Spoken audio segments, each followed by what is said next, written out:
Genèse, chapitre 30. Lorsque Rachel vit qu'elle ne donnait pas d'enfant à Jacob, elle fut jalouse de sa sœur et dit à Jacob : « Donne-moi des enfants ou je meurs. » La colère de Jacob s'enflamma contre Rachel, et il dit : « Suis-je à la place de Dieu, qui t'empêche d'avoir des enfants ?» Elle dit : « Voici ma servante Bila, aie des relations avec elle, qu'elle mette un enfant au monde sur mes genoux, et que par elle j'ai aussi des fils. » Elle lui donna pour femme sa servante Bila, et Jacob eut des relations avec elle. Bila tomba enceinte et donna un fils à Jacob.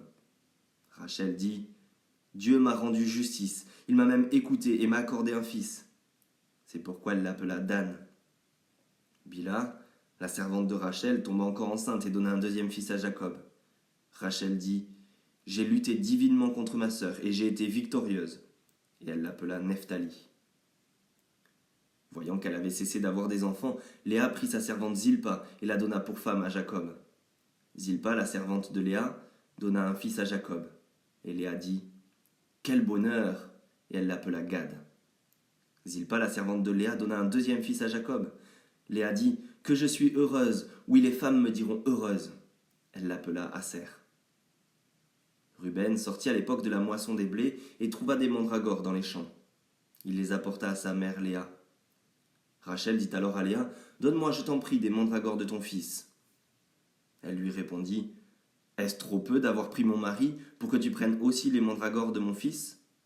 Rachel dit : « Eh bien, il couchera avec toi cette nuit en échange des mandragores de ton fils. » Le soir, quand Jacob revint des champs, Léa sortit à sa rencontre et dit : « C'est vers moi que tu viendras, car je t'ai eu en salaire pour les mandragores de mon fils. » Et il coucha avec elle cette nuit-là. Dieu exauça Léa. Elle tomba enceinte et donna un cinquième fils à Jacob. Léa dit : « Dieu m'a donné mon salaire parce que j'ai donné ma servante à mon mari. » Et elle l'appela Issachar.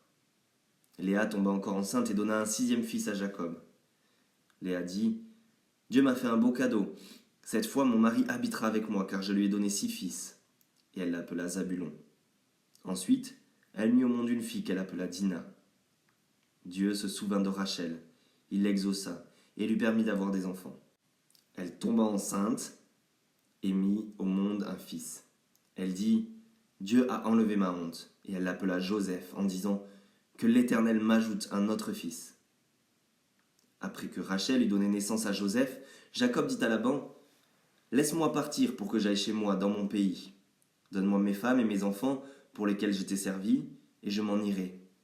Tu sais en effet quel service j'ai accompli pour toi. » Laban lui dit : « Si seulement je pouvais trouver grâce à tes yeux.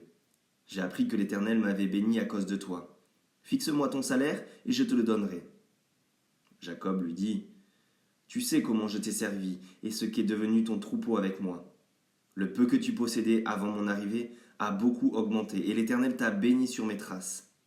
Maintenant, quand pourrais-je travailler pour ma propre famille ? » Laban dit : « Que dois-je te donner ? » Jacob répondit : « Tu ne me donneras rien si tu es d'accord avec ce que je vais te proposer. Je prendrai encore soin de ton troupeau et je le garderai. Je parcourrai aujourd'hui tout ton troupeau pour en retirer parmi les brebis tout agneau tacheté et marqueté et tout agneau noir, et parmi les chèvres tout ce qui est marqueté et tacheté. Ce sera mon salaire. Ma droiture répondra pour moi demain quand tu viendras voir mon salaire. Tout ce qui ne sera pas tacheté et marqueté parmi les chèvres et noir parmi les agneaux, ce sera de ma part un vol. » Laban dit : « Qu'on fasse donc comme tu l'as dit. » Le jour même, Laban retira les boucs rayés et marquetés, toutes les chèvres tachetées et marquetées, toutes celles où il y avait du blanc et tout ce qui était noir parmi les brebis, et il les confia à ses fils. Puis il mit une distance de 3 journées de marche entre Jacob et lui. Quant à Jacob, il prit soin du reste du troupeau de Laban. Jacob prit des branches vertes de peuplier, d'amandier et de platane. Il y pela des bandes blanches, mettant à nu le blanc qui était sur les branches. Puis il plaça les branches qu'il avait pelées dans les auges, dans les abreuvoirs en face des brebis qui venaient boire, pour qu'elles entrent en chaleur en venant boire. Les brebis entraient en chaleur près des branches, et elles faisaient des petits rayés, tachetés et marquetés. Jacob séparait les agneaux, et il mettait ensemble ce qui était rayé et tout ce qui était noir dans le troupeau de Laban. Il se fit ainsi des troupeaux à part, qu'il ne réunit pas au troupeau de Laban. Toutes les fois que les brebis vigoureuses entraient en chaleur, Jacob plaçait les branches dans les auges. sous les yeux des brebis, pour qu'elles entrent en chaleur près des branches. Quand les brebis étaient chétives, il ne le faisait pas, de sorte que les chétives étaient pour Laban et les vigoureuses pour Jacob. Cet homme devint de plus en plus riche. Il posséda du petit bétail en abondance, des servantes et des serviteurs, des chameaux et des ânes.